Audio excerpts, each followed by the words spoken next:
This meeting of the Sedona Fire District Governing Board is called to order. Please stand from Pledge of Allegiance.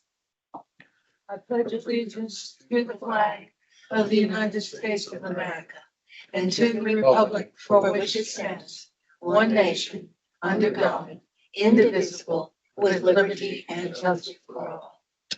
And now a moment of silence to honor the service members, firefighters, and first responders. Remember the 12 police officers and 4 firefighters that have perished since our last board meeting.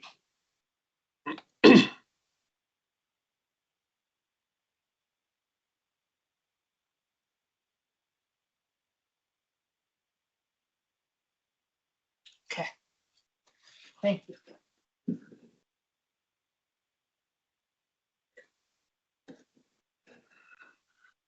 Chief Mazulis? All right. Well, we have a badge pinning tonight. We had an engineer leave us and that gave us an opportunity to promote one of our members. So Adam, come on up. This is right. Well, he's now engineer Adam Derringer.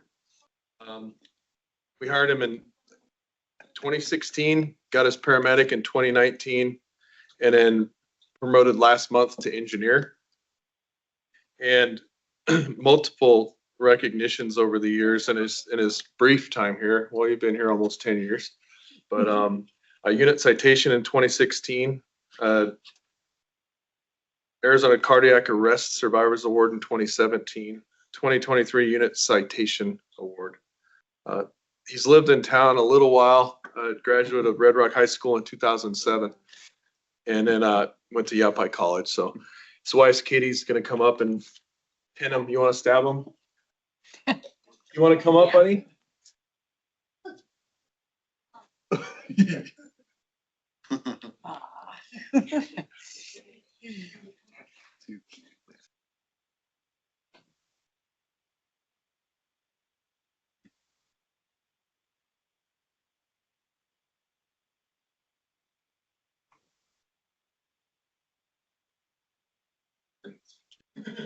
And Adam is one of our second gen firefighters here at Sedona Fire. Yeah, so we're getting more and more of those lately. It's pretty cool. His grandpa was the chief at one time. Ah. 25 years. Yeah. What was his last name? Blanchard. Okay. Would you like to give a short speech? You don't have to. That's just. Be prepared remarks.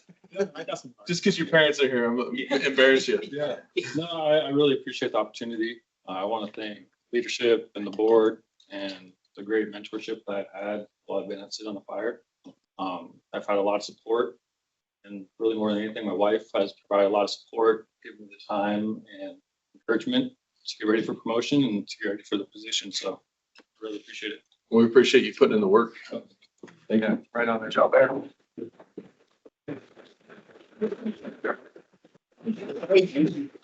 Congratulations, Adam.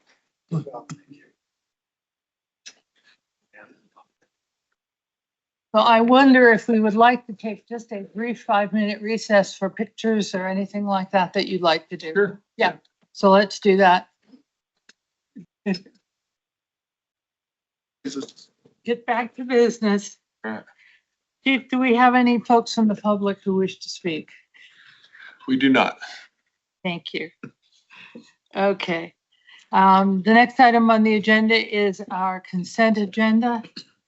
And discussion and possible action on the August 20th, 2024 regular and executive session meeting minutes. Any questions, comments from the board? No, I move to approve those minutes. Second. All in favor? Aye. Opposed? So passed. Okay. Chief, I think, or sorry, Gabe, it's over to you for the financial report. All right. Well, I will say first and foremost, this is working really good. It's easy to hear everybody. So I'm happy to report that from my end. Yeah, so you guys have the August financial report in the packet. Starting off, next slide, please. Starting off, you'll see for the month, our tax levy revenue was at 23,486, slightly under budget by about $5,000. Again, this time of year, not uncommon for us to see a small, trickle in on tax revenue, which is predominantly made up of prior year levies. And then usually in September, it starts to pick up, and then October is where we really start to receive a large percentage of our first half tax revenue. Non-levy revenue is at 442,092, which is over budget by $89,000.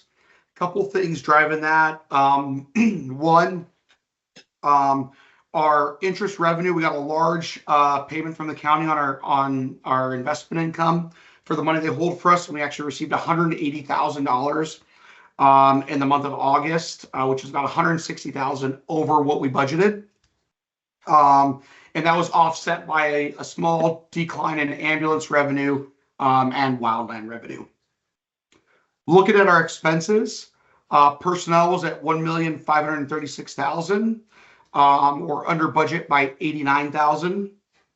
Buildings and land was slightly over at $59,188, and that was tied directly to facility maintenance costs, which caused that overage. Vehicles and equipment were at $50,363, or under budget by $18,440. Communication and IT at $79,674, or under budget by $9,500. And finally, managerial expenses were at $121,616, or under budget by $22,000. Year to date, so we're through 2 months of our fiscal year. We've brought in a total of $989,000 in total revenue, which is over budget by $180,000. Similar to the month, both our investment income that we saw in August, as well as our wildland revenue and ambulance revenue that we saw in July, has pushed us over budget from a year-to-date standpoint. And then our expenses are sitting at $3,863,000, or under budget by $320,000. And you can see that savings is being driven predominantly by personnel costs, but across all of our major categories, we are under budget year to date as well. As far as percentage, we've expended 17% of the budget, with 83% remaining. On the next slide, you'll see the breakdown. Personnel is our highest expense at 82% of our total expenditures, followed by operations at 7%, communication at 6%, and managerial at 5%. And then finally, year over year, we ended the month with $15.6 million total cash on hand. That's an increase of $3,670,000 over the prior year. Other assets decreased slightly from 25.9 to 25.3, and total liabilities decreased from 33.2 to 32.7. And with that, I'll be happy to answer any questions the board may have. Any questions for Mr. Boldra? Well, hi, Gabe. It's Corey.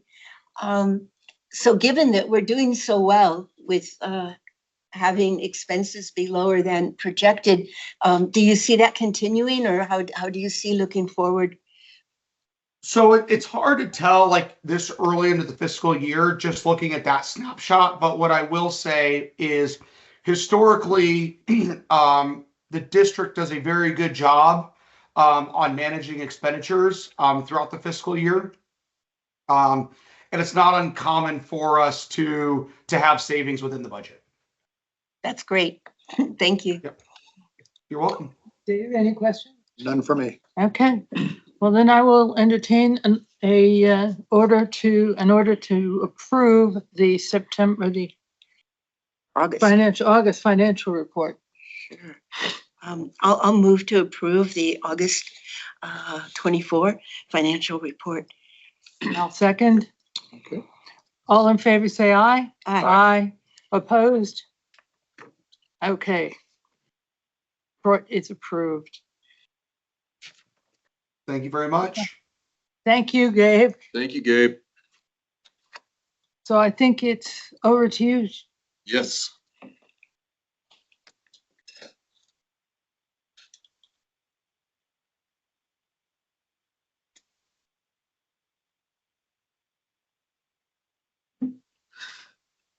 All right.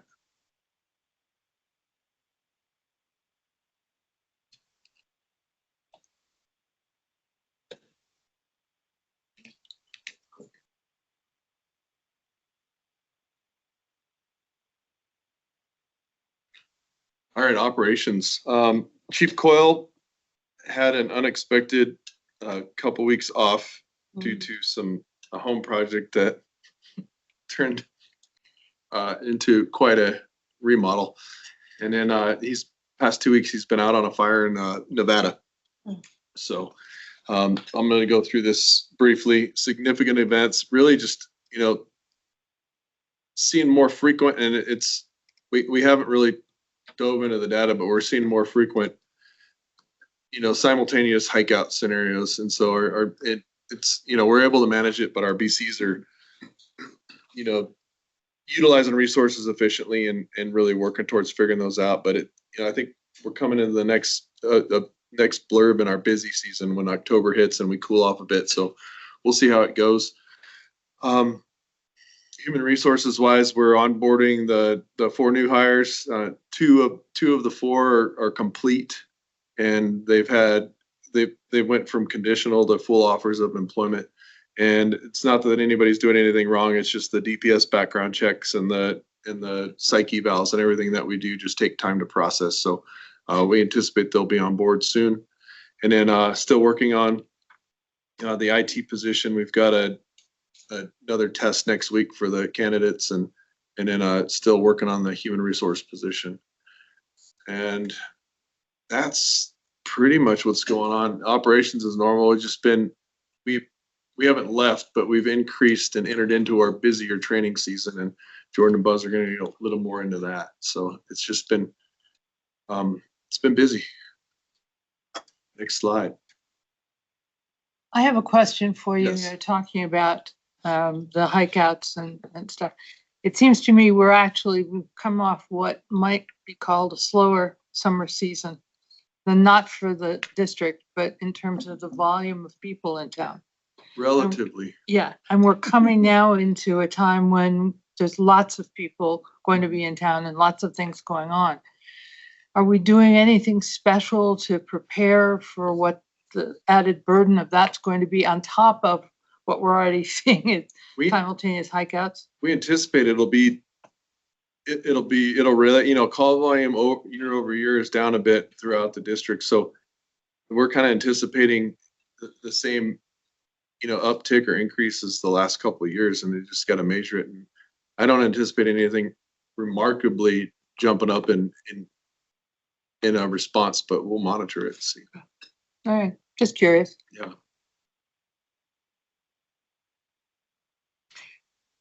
On to Dory.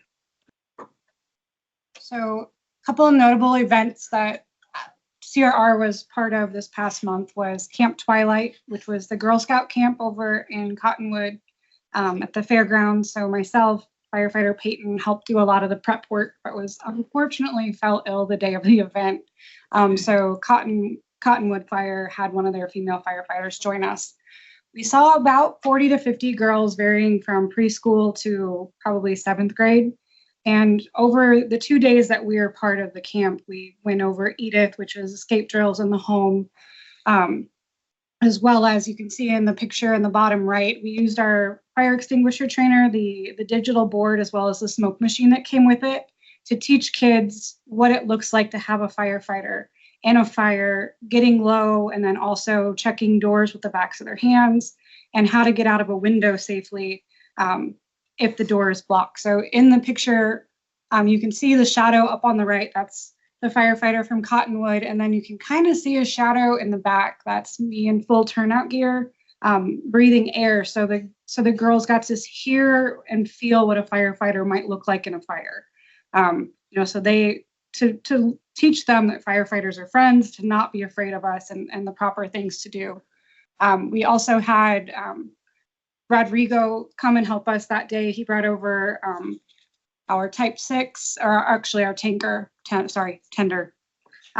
Let the kids, use the hoses, spray each other. And then we also had Cottonwood's trailer, which you can spray water into the holes and aim at things. And then once the fire is extinguished, then the lights and strobes go on, and then it's extinguished. So it was a really cool opportunity to really be part of that foundation of letting young girls know that you can be a firefighter, you can be a police officer. And it was kind of funny that the questions that were asked of all ages when we did kind of the breakout groups is, do you get to have nails? Can you paint your nails? Can you wear earrings? And can you have babies? And it's like, with firefighter, with Cascade just being off on maternity leave, we talked about that. It's like, yes, you can. And, it's like they get to come back and go back to work. And, it's like you get to have fingernails. You can still be feminine and still get to be a firefighter, and do all the cool things. So It's great. look forward to doing that again, hopefully sooner than later. Another one, top left, is the one fire investigation that we had this past month was the homeowner had a pest fumigation bomb that he chucked underneath his home instead of having just a spray or something. So they do have some flame to them, so it caught the brush underneath the home on fire, and then thankfully stayed on the exterior, but using pest control as advised on the labels is what we recommend for that. Spray for bugs. Spray for bugs and mice. Car seats, we did one car seat installation, and we did one additional fire extinguisher training that month. Upcoming events, Fire Prevention Week starts October 5th, and we'll talk a little bit more about that on the next slide. But let's see, the 12th, we do have another smoke alarm walk that we are looking for volunteers to help install smoke alarms. That's on October 12th. In the Sedona Shadows community. Chief Mazulis and I just did a fire safety talk with them about 2 weeks ago-ish. Yes. On fire extinguisher training, wildland fire preparation and different, but it's been about 10 years since we've been there for smoke alarms, so it's time. We're starting to see battery checks and things in that neighborhood as well. So, and then the 7th through the 9th, we also have the opportunity to host the first annual Community Risk Reduction Conference for the state of Arizona, which is a collaborative effort between the Arizona Fire Marshals Association and the Arizona Fire and Burn Educators Association. So we're bringing in people from all over the country to speak on really all things community risk reduction, from inspections, code standards, to education programs, and everything in between. So it's exciting for all of us because it's the first one that we've had. So getting to host that here is good. Do you have an agenda for that yet? Yes, ma'am. And I can get that sent out. That would be, I'd just like to see it. Yeah. And you guys you're more than welcome to come and pop in. So it's the first day is kind of a pre-conference where we're going over staffing and really auditing a community risk reduction program. And the takeaway from that is a usable product that the attendees can take back with them to continue building, to show where staffing shortages are. Do you have enough? Time's being spent, building profiles and community profiles to help identify where needs are being made. Great. Hey, Kim. So previously mentioned Fire Prevention Week. The title of Fire Prevention Week this year is Smoke Alarms, Working for You. So the ITR installs smoke alarms in every bedroom and outside each corridor sleeping area, and on each level. So as technology changes and the sensitivity of detectors change, we're seeing less locations in common areas such as your kitchen, living room, but at each level is good, but definitely in each sleeping room and the hallways outside of it. Testing each smoke alarm at least once a month, if you can. and then replacing smoke alarms when they are 10 years old or stop responding when tested. Most smoke alarms are, they age out in between 5 to 10 years. So new ones, with the exception of the wired ones that you see in new construction, they make those that are concealed batteries that you can't take out and just replace, take them out and put new ones in. But the ones in your homes that we're seeing a lot now for our crews responding to smoke alarm service calls, it's in homes that are about that 10 to 15-year-old time frame that they've never changed out the detector themselves, vaulted ceilings, other areas where it makes it hard for the homeowners to get into. So if one goes, that's probably best to go ahead and just replace all of them in your home so they're all in the same cycle. Fire moves fast. So we've talked a little bit previously. Your family may have less than 2 minutes to get out of a home once the smoke alarm sounds. And what we see, it's getting out early. And then when you combine smoke alarms with sprinkler systems, it's the ultimate combination for survivability of a fire. And with dispatch times, and they're not bad, but in a rural area, from the time the 911 call happens to dispatch to us, we're already in that window of where flashover could occur, or people not getting in and out of their home. So having operable smoke alarms and well as sprinklers when we have them is survivability for both the homeowners as well as our firefighters. October 5th is going to be the first regional Fire Prevention Week kickoff. So we're having it this year in Cottonwood. Verde Valley is Verde Valley Fire is the lead on it this year. And we plan on rotating it each year to different agencies. So next year probably will be with us and continuing to grow, but we'll be having similar to the combat challenges for the kids, cooking, so hot dogs, hamburgers. We'll also have fire extinguisher trainers, a little bit of everything from 9 to 1 at the fairgrounds, again, in Cottonwood, but open to everyone to attend. So I think that's really it for us. If anybody has any questions? Quick question, the smoke alarms that you're replacing, are they gonna be those smoke detectors that, are you giving the smoke detectors that are the sealed battery type, or? So it's the ones that I want to say, I believe, yes. They are provided by Arizona Burn Foundation and the Red Cross. And then, so it's the same group that we did with Sunset Mobile Home Park in the spring. And we'll replace any of the alarms that are in the home that are expired or need batteries. They just get new ones.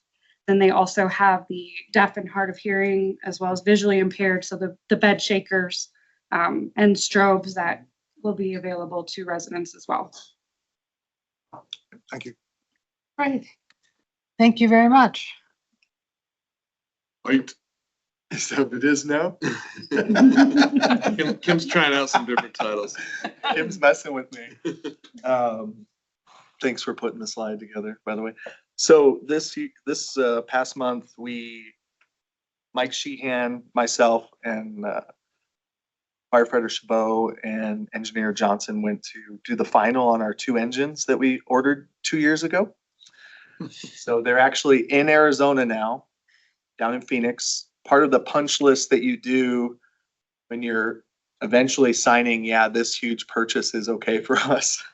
They try to fix stuff at the factory, but a lot of it can be fixed here with the vendor, like the sales vendor shop down in Phoenix. And so there's a few things that they're working on right now. And it should be within a couple weeks, we'll have 2 brand new engines here. And then over the course of, we're hoping there's a lot of things going on around here during these, with the fall is very busy, training intensive. We don't want to roll out engines with new technology and even new maintenance parameters by just saying, here's your new fire truck. Figure it out. So we want to roll it out well. And so we're trying to integrate that in. The shop has to do some stuff in-house, still minor. We're thinking maybe by late pre-Christmas, maybe right around Thanksgiving, post-Thanksgiving, somewhere in there, that they'll actually be out and about. What stations are they going to? I'd love for this to get out so I could say where they're not going as a joke so that everyone could get upset, but they'll go to station 4. One will go to station 4, one will go to station 6. And then, so far, one of those engines will go into a non-operational status or we'll get rid of it. And the other one will be a fully outfitted backup engine, which is something we've been striving for years too. Our current backup doesn't have the full complement of equipment. So we do a lot of, you know how it is. So when you're like, oh no, we have to do a 10 o'clock in the morning change and we have to take everything off and put everything back on the other one, things like that now. So we'll have a good, solid, reliable backup engine as a result of this too. It'll be really good. We'll see. So thank you to the board. Although that was 2 years ago, so some people were here. People were still here. Yeah, some are still here and some are new. And then our Braun ambulance project that you folks signed the PO in July or June on that. That chassis and the old ambulance is in Washington now, beginning its remount. They're hoping that'll be finished the last week of January. And then we'll go do a final on that in February, 1st of February. And that one's a little more turnkey. You bring it back and plug it in at a new station. It's ready to go. And that'll allow us to get rid of or to phase out the only 2-wheel drive ambulance we have. And also we got the full sort of like suspension race car harnesses that actually move with you, but can still keep you safe with seatbelt wise that one doesn't have to. So there's some upgrades with the remount. Also some biological things trying to get ahead of the next thing that might happen. Like recirculating air with UV light. A spotlight UV thing with a timer that turns on and off and can kind of do the surface contaminants that might be missed. So there's a couple upgrades in there. That's happening. And then we graduated 2 paramedics out of class at Coconino Community College. They did a great job and they're already on the floor during their, what I've come to learn is a 30 shift mentorship process here with our folks. So that's really great. And we have a couple more in the queue. One is starting, Indiana Palmer's starting in a week or so. I hope. He also just his wife had a baby. And then we have a few more in the queue for the spring and then the fall again. So we're just trying to build as many paramedics as we can because that's what the need is. And as you can see, that's who we promote. Derringer's a prime example. A lot of those folks, we sort of graduate them off the ambulance. Sure, they're still a great paramedic and a good resource, but we really need these folks coming in to be paramedics too. And sometimes, you know, the better candidate is an EMT, and so we want to plug them in right away, get them into training. So, and incidentally, most of our folks that want to go to paramedic class are the new folks too, which is really good. We just keep convincing them to do that. What percentage of our staff are paramedics? Oh, excellent question. 68 is, I bet it is 60%. yeah, so we don't, Oh, maybe less now. yeah, there's an advantage to having tenured engineers and captains as paramedics still, because they bring that overview of the scene. And then for fire medics, we've set a standard to have 2 at each at station 1, 4, and 3, so that with 2 paramedics on a 48-hour shift, one guy's on one day and they swap to the engine and get some relief time. And with the past few years with us putting 2 per year through school, it's kept up with retirements, promotions, and to keep that balance. And we're always watching it because trying to reduce burnout and then, you know, have that depth. And there's plenty of data that shows that everybody shouldn't be a paramedic on scene, because then everybody gets in the advanced care world and nobody's back here taking care of the basics. And so there is plenty of data to show we don't want all paramedics. However, if we got to that point, that'd be okay too. But just in 24 years, it hasn't happened yet. So yeah. Yeah, there's 3 or 4 per station. Yeah. With the exclusion of station 6 and 5. There's probably sometimes 2. So For whatever shift. that math, I can find out for Per you. shift, Per yes. shift, yeah. No, I mean, what I'm hearing is about 60%, Mhm. It's something like something that. like, and that's close enough. I just was curious. Because we've just hired 9 people that weren't, only one, you know, so. Yeah, that's the thing is I used to be able to fire that off, but just in a year, we've hired 8 plus 4. Yeah, and So I even have to redo the math. 4 we're bringing on. Yeah. They're EMTs also, so hopefully they'll be right in there. So, last month we filed for our CON, our certificate of necessity, for our ambulance, to be able to transport people in our ambulance. And so that is what do they call it? The substantively approved. And there was a typo, which was my fault, so I resubmitted. I left the word all out of a sentence. That mattered. And Oh, yeah. it matters deeply. So I resubmitted that. And we'll see. I mean, I spoke with them in person, the people within the CON group at DHS, and it's not a big deal. So we'll be obviously it doesn't stop our service delivery either. So, but that's a pretty decent undertaking. And I will say we are, what the CON does is you describes a self-inflicted standard. We say we will respond to 90% of our calls that require an ambulance within a certain amount of time. Ours is 10 minutes for that top end, which is a robust, I foresee in the next couple of years, we won't be meeting it. That's not a scare tactic. It is not the end of the world. They let you try to figure it out over several seasons with DHS. They work with you now, but it's marginal with the traffic. That was written in 1983, that standard. So you don't get to update it? You do, but you better be right. And you have to put that out. You have to tell partners we're doing it.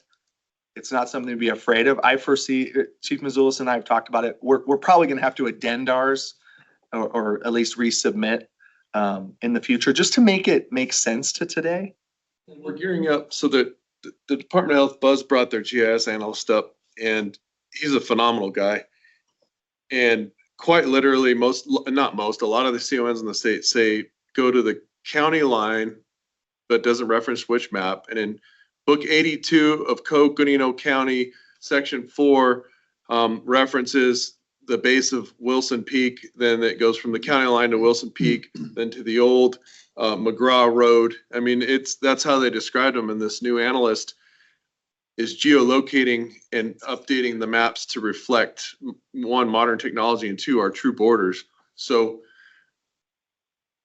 that all happened in the past couple of months. And so, and then there was the stuff with the state rules changes where the Central Arizona Fire Medical did some CON amendments and things. And so the bottom line is the extensive work Buzz put in was just for our renewal. And we were advised that, hey, if you're gonna clean up or change response times, and we got this map thing in the works, you ought to do it in 2 years when you're up for renewal again, because then it'll be an addended CON. And when that happened, the renewal goes to DHS, they look at it and then they approve or disapprove it. An addendum, it's the whole legal deal where you get the whereas Sedona Fire is doing, and it goes to every CON holder in the state and they can contest it. And it's this whole process. So we didn't want to do that twice, just because, like Buzz says, we're meeting them, but it's going to creep towards not. But we're hopefully the mapping upgrade lines up with this too, and it will help us. And the map upgrade might even help us with response times, because right now our CON bleeds over the top of Snebley Hill and halfway to I-17, and it's impractical that we're going to have a realistic response time there. Now Pinewood Fire up top can shoot right down the road, so we're working with our different partners in the Verde Valley. At Dry Creek Bridge, per the CON maps, Verde Valley Fire, our Verde Valley Ambulance, and us cover that area. Well, that's always traditionally been known as, quote, ours, and we're going to clean up the borders so that it is clearly defined. But it's what I just explained in 3 minutes is a cumbersome process with the state. We Weeks of found work. areas of overlap and absence of a true like state governed response for ambulances within our area that we respond to. Because we're getting historical layers and they're trying to make the nonsense make sense with some of these map layers that, I mean, I have a CON map that was drawn with a felt tip marker on like an old Cartograph. Xerox carbon copy kind of map thing. Well, the lines of that changed the boundary because the width of the marker. And you know, it's that old. It literally is turn at the fence post, follow the rim of the mountain to the crossroads of, well, mountains have multiple rims. That alone could be 40 miles changing and stuff. So we're trying to clean that up. The state is very engaged with stakeholders like us and wanting to help, which I would say they will express this too. It was not the case when I was in the office in the past or when Chief Mazulis was doing this just a couple of years ago. They're reaching out to us to say, how can we help you make sense of this? Because we're down there at the state trying to govern this and it doesn't make sense to us. So the new regime down there is very helpful, but that requires more time. Like even on Thursday, I'll be down there again to meet these people for when we do file, they know that we've been doing our best and working towards it with them. So it takes a lot of time to do it for sure. Great. But we'll get there. It'll make sense. We have so many weird boundaries within our district that it's indecipherable. So that's going on. It's good. And we are CON #1 in the state, Mhm. which It's cool. I think is cool.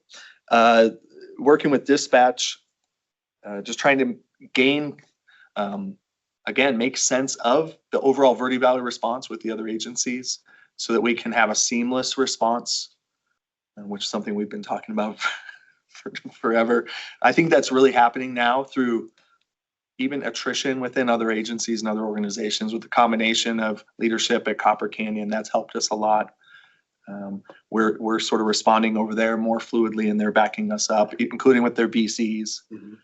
So we're doing a lot of work at dispatch with some of those things, including some applications and some technology that I even put on my phone and my iPad today to help us, similar to Active 911. They're going to start transitioning to a different program that we'll all be sharing the view of, and we can see where everyone is within the entire Verde Valley. Great. So that's in process now. Really, really good. Seems like we've talked about stuff like that for as long as I've been here. And then let's see, GIS, Matt Spinelli, which I was in Appleton, Wisconsin at the engine final, but he showed some data and some products, some visual products showing our calls last time.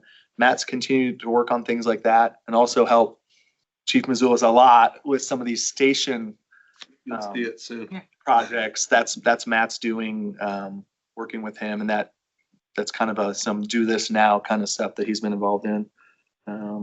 And as well as trying to update and wrangle the dashboard people to maintain our cool dashboard. He was involved in some of that state DHS mapping, and that's a great relationship for this gentleman from the Bureau of EMS to meet Matt. Now he has a peer. One of the things Matt, I wouldn't say lacks, but just his experience is less, is within public safety and response.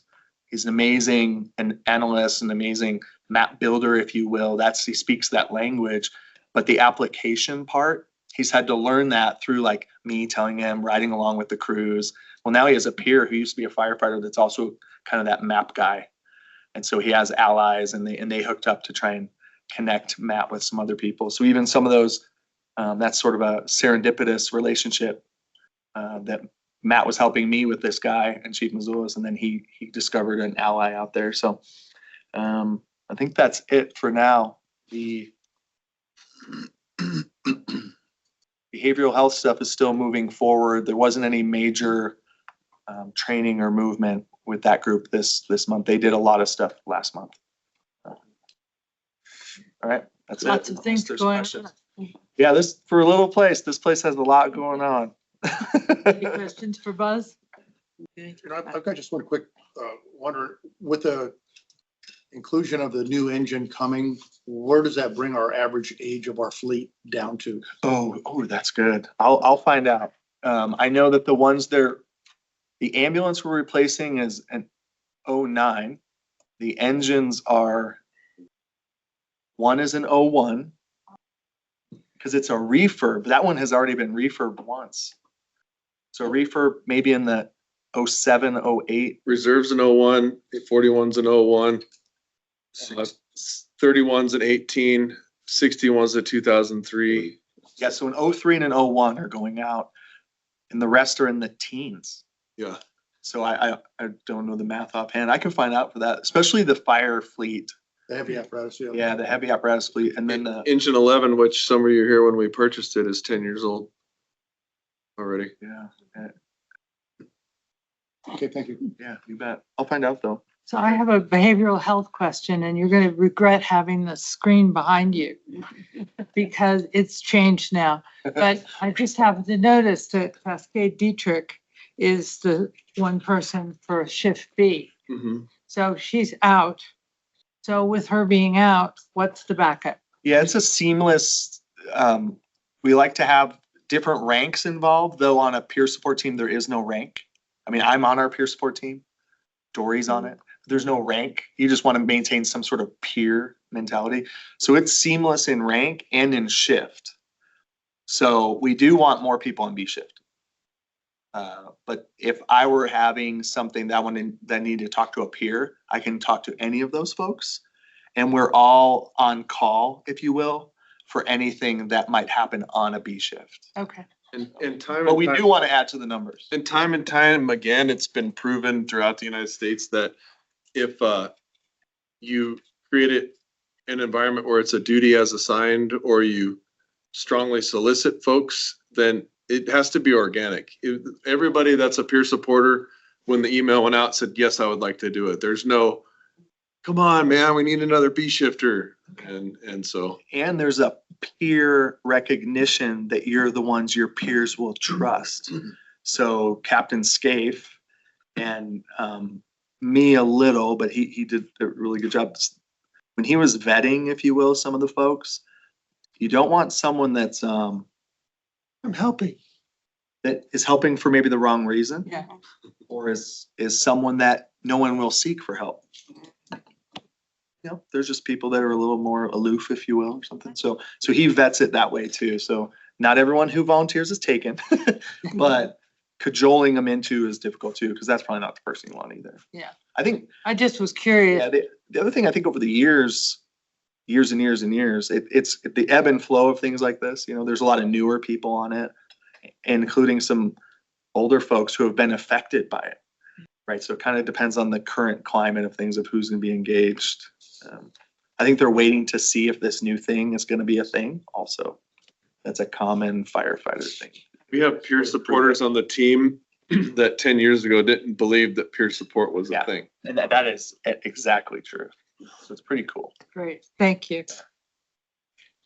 Chief Baker. All right, good evening. As Chief Lukowski and Chief Mizoulis mentioned, there is quite a bit going on, so I'll try to get through this fairly quickly, and then if you have any questions, I'll open that up. So just a couple weeks ago, we sent 4 individuals to State Fire School for suppression training, ranging from apparatus and hydraulics to leadership to fire instructor training. So those individuals went down there, had a good time, learned a lot, and will be an asset to the agency moving forward as we continue ramping up our training and building depth there. Excited for next week. We're doing our inaugural Leadership Academy. So this is for individuals that are either in an acting captain's position or have a position task book open for company officer. The number on here says 13. Unfortunately, due to some staffing issues, as you can imagine, putting 13 individuals in class plus some inside instructors, we had to narrow that down to 10. So the 3 that will not be able to make it, that expressed interest, won't be able to test. They won't have the requirements to test this spring for captain. So they volunteered to step aside and let those individuals that will be anticipating in testing this spring take part. So we've got 4 full days packed for them. We do have some internal instructors from the management team. Human resources will be coming as well. We have a full day of tactical simulators for them. We'll be running through multiple evolutions. And then on the final day, we've got 4 committed with a tentative 5th outside fire chiefs from some of our neighboring agencies, like agencies that will be coming in and doing some instruction, and then a Q&A portion in the afternoon. So very excited about that. It's something we've talked about for years doing, and this year's the year we're going to do it. So that's happening next week, Monday through Thursday. New hire orientation will start shortly thereafter on 10, I think it's actually the 16th, the 15th is a holiday. It says 5 on here. We'll put the 4 individuals that we just hired through there, and we're, I'll say recycling, but one of the individuals that we hired last time suffered an injury in the spring and is still off on light duty. He'll be returning hopefully with an anticipated date of the beginning of October.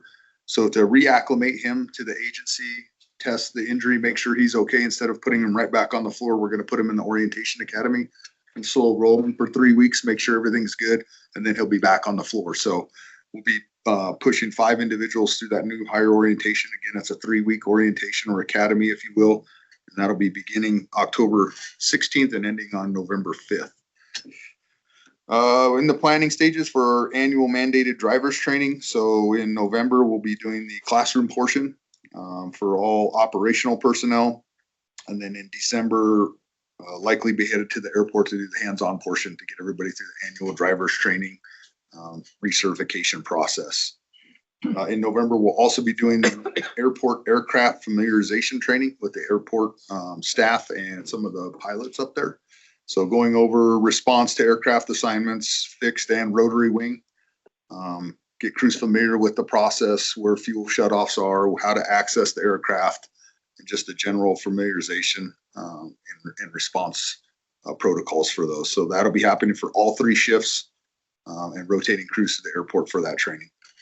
The OSHA mandated training that we're required to do every year, crews are plugging away at that. It's a lot. Try to schedule that from May to August when it's hot, because most of it's computer-based training. So during the warmer months when it makes sense to do more inside training, that's when I scheduled it this year, and crews are making good progress on that with the intent of meeting all those mandates by December 31st. So that's in the works. And probationary firefighter evaluation. So we'll be running 7 of the 8 firefighters through their 12-month annual written test and then practical test beginning on September 30th. So hopefully all those individuals perform well, and they're due to come off probation on October 16th. So we're excited about that. And again, that 8th individual will be dropping into the new hire orientation with them and going through that orientation, then kind of pick up where he left off when he was injured. So wellness training, as I mentioned last board meeting, we had Ready Rebound, who's a vendor we already use to help expedite care and treatment when an employee is injured. They offered a new service this year for assessments for injury prevention, and we contracted with them this year. They came out, did an on-site evaluations. That's the one I spoke of that runs through the AI software, kind of pinpoints where any weaknesses may be or injuries. And we fortunately were able to get all 3 shifts in and administrative staff in and ran through nearly 70 assessments, which he said was fantastic for an organization our size, especially. They do assessments for Memphis Fire Department, upwards of 1,000 people. So they were here for 3 days. Myself, firefighter Feeney, and firefighter Madeline Payton came out and ran through this, and now 2 of us are able to log in and do these screens on our own. So it was great. Provided excellent feedback to the employees, a full report, if you will. There's an app we can download, runs you through exercise programs. We have access to their trainers, any questions they have, any injuries, your soreness you're feeling, you can get a hold of them, and they provide that feedback. They also generated a recruit candidate workout schedule for some of our new hires that we'll be getting to them for exercises and conditioning prior to the orientation to make sure they're good to go. So it was excellent so far. Very impressed with them. Their customer service and feedback is excellent, and it seemed like provided a great product for our employees so far. So we're looking at replacing our current functional movement screenings we do with this product moving annual basis. Station 4, one of the crew members up there took it upon himself. We're trying to update a lot of our weight rooms, get a lot of the equipment up off the floor and get it more waist level to prevent trip, slips, falls, twist injuries. So Station 4 is in the process of getting that gym remodeled right now to clean that up and try to prevent some injuries from occurring that we've experienced in the past. All transferable equipment and none of it's gonna further compromise the structure at Station 4. Well, actually strengthen the structure. Yeah, it might strengthen the structure. And then the wellness committee, we added 2 members to that. So we'll be up to 4 now for the wellness committee. So representatives from each shift, much like the peer support stuff with people have questions as far as physical fitness, they can get a hold of those individuals and seek guidance or feedback if they have any concerns. Any questions? Questions? Yeah, I do. Yes, I'm curious, the 2 days that our firefighters are here using the equipment that's here, yes, ma'am. what happens on their other 5 days? How do they stay in shape? A lot of them, I mean, I would say the majority of them work out off duty as well at local gyms, wherever they may live. A lot of them are into hiking, outdoors. So they're using running. muscles in other ways? Yes, yeah, so I would say the majority of folks that work here are working out. I would say a high percentage of their days off as well. They don't just wait till they come here for 2 days and work out and then not do anything for 4 days off. So local gym memberships, so we have through our health insurance provided a contract for to pay Blue Cross Blue Shield, and then you have access to a number of gyms throughout wherever you About live. Verde Valley and. Verde Valley, Phoenix, Flagstaff, Prescott. A lot of they the get name support brands. For that.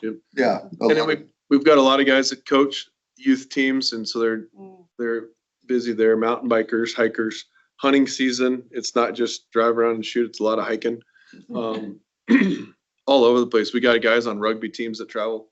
You name it. And actually, when the Ready Rebound was here doing the assessment, the individual that was here representing them remarked on the overall fitness of our agency from people he saw. He said, you guys, I give you kudos because your members are really in shape. You can tell they take pride in that, ask some great questions. So just another resource for our individuals. Wonderful. Sir, Yeah, the new hire orientations, 5 members, does that bring us up to being full at the firefighter level for vacancies, or are we still gonna be short? It fills all of our current vacancies. yeah, so the one of the 5 here was from the previous year. So the 4 individuals are the ones that are filling those 4 vacancies when they get done with new hire orientation. I'm Sure. curious about your OSHA mandated training. Ma'am. How frequently do you have to go through that? Is it an annual process? Annually. Okay. Yeah, annually. There's a lawn. I would be happy to provide you the link if you would like to. Fine. You just have to log in with my name. Yes. So you can do it for me. A lot of it is training that's not practical to go out and try to run crews through. It's the computer-based training module that we use, Fire Rescue One, provides that training in short videos and information retention testing afterwards, tests. that they have to Bloodborne take. pathogens, exposure Asbestos control, training. slip, trip, Yeah. fall, asbestos exposure. A lot of HR centric training, Yeah. discrimination training, harassment training. So it's all stuff we need to do on an annual basis, and we're getting back to that, ensuring that it's completed and it is mandated. So I have one other question. Yes, ma'am. You know that my background in leadership, I'm curious, do you have an agenda for your leadership academy? Yeah, we've got one. I'd built- love to see it Okay. at some point. Yeah, Yeah. we've got one for the instructors, and then we have one built for the students. And then I've been talking with the outside fire chiefs that are coming on that final day, and kind of provided some ideas for them. Left it open for their interpretation. Let them work with each other and see how they want to present that. But gave them basically an agendized item I'd like them to speak about, and seemed pretty excited about it. The outside chief, so I'm excited to see what they have, and I'm sure we'll learn a lot from everybody. It's going to be a very interactive leadership training. It's not just going to be sit here and listen to PowerPoints and talk for 8 hours. It's going to be very interactive for the attendees and the instructors, and with the intent of learning from everybody, and everybody learns. So Great. I will get that agenda.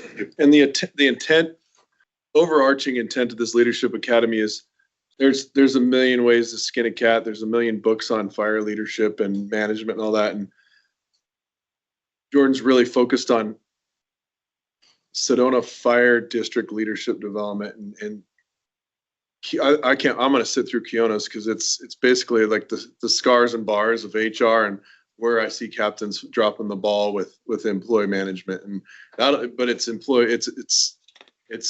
specific to Sedona Fire. So I think it's going to be a pretty neat deal. Great. And like Chief Missoula said, we've often sent people in the past to leadership academies in Prescott or Phoenix or Flagstaff, which is great. And we learn a lot of great information, but a lot of it doesn't apply to what we do and how we respond and how we run shifts here at Sedona Fire. So what my hope was is to bring this years ago, and now it's happening, to Sedona Fire and help grow those future leaders here with the expectations set on them before they promote to those positions and build that culture from the ground up. Great. Any other questions? All right, next. Next, Chief Missoula. All right, here's a monthly summary and year over year, as I stated, where I can actually read these screens, not like this one. We're a couple hundred calls under last year, and there's a million different reasons why. It's what it is. Like I said, I'm sure we'll play some catch up this fall. Chief, I'm confused. You say you're under calls, but 2024 year to date is over. I flipped them in my head. No, it's 3009. Okay, we're over a little bit. Wait, no. Yeah. My apologies. Yes, we are under in some regards. We've been running a lot of data thanks to some outside sources wanting information. So I flipped the script in my head. We're under in some categories, but overall, Okay. Yeah, I think I got micro focus on some stuff, but next slide. And as you see, the station call response volume is trending. Want to park on something else that happened this month that I'm going to give a larger report on next month. And we've really worked with labor, and there's a statewide product, if you will, on labor management relationships. It's kind of a guiding principle document.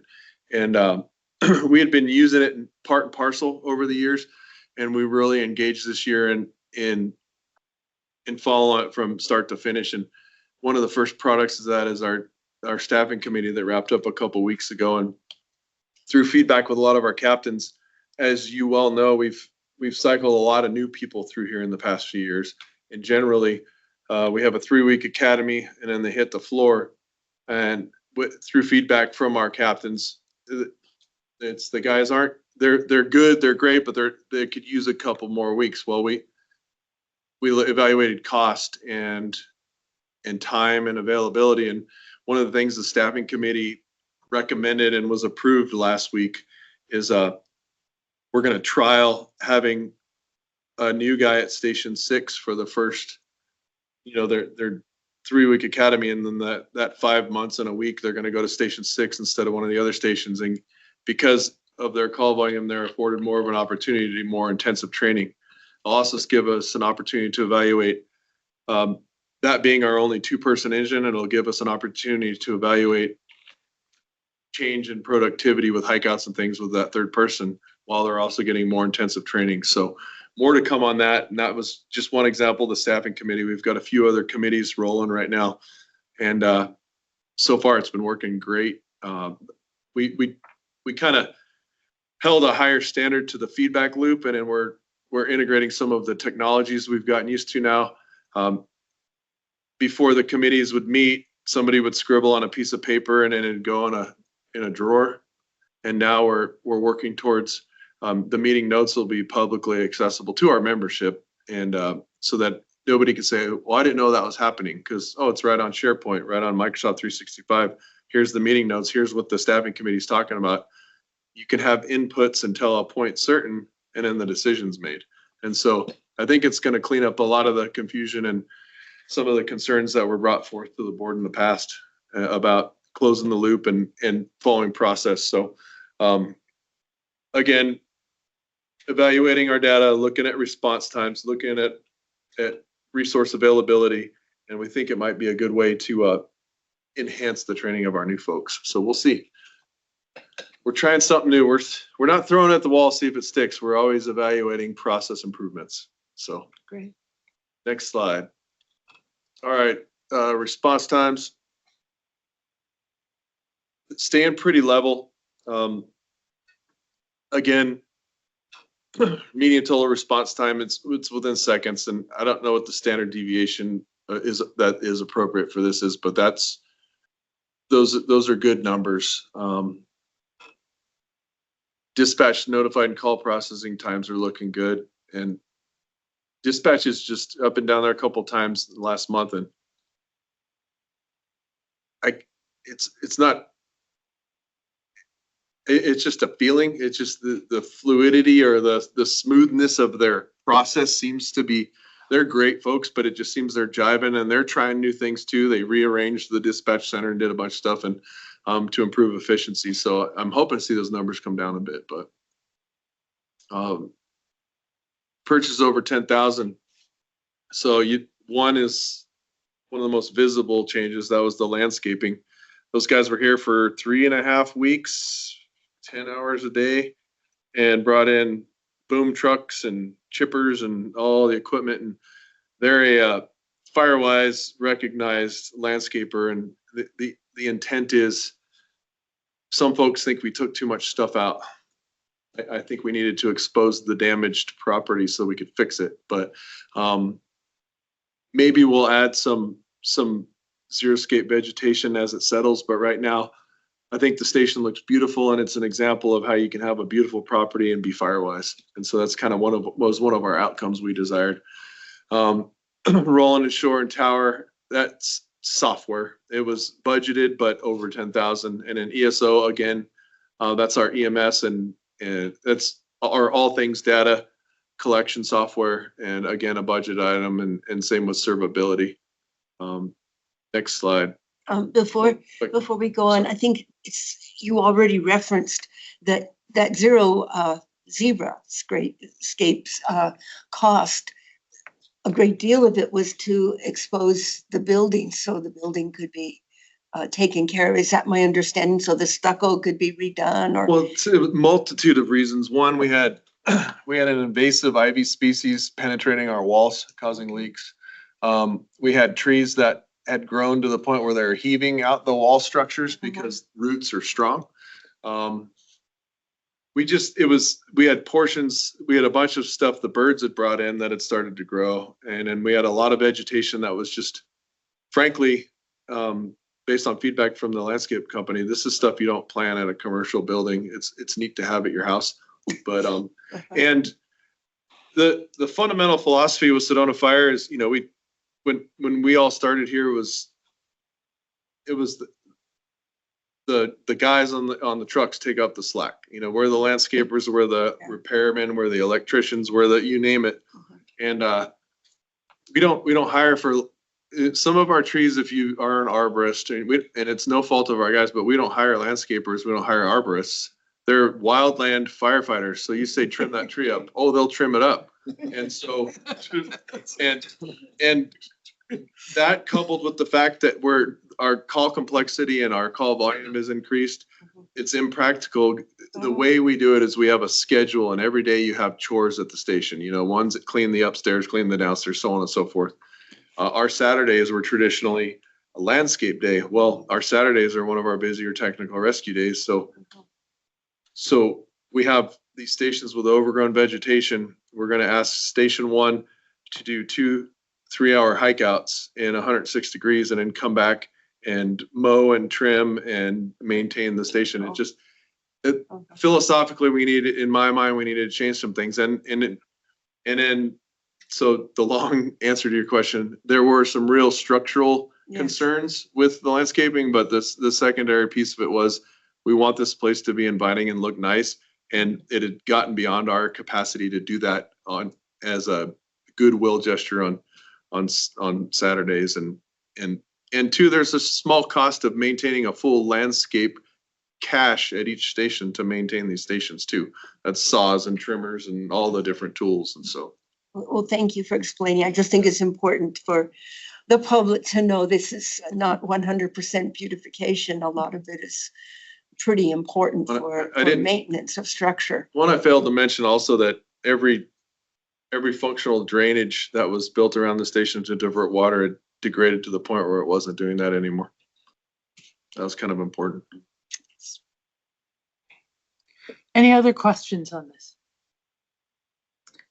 Okay, then I think it's time for us to go into executive session.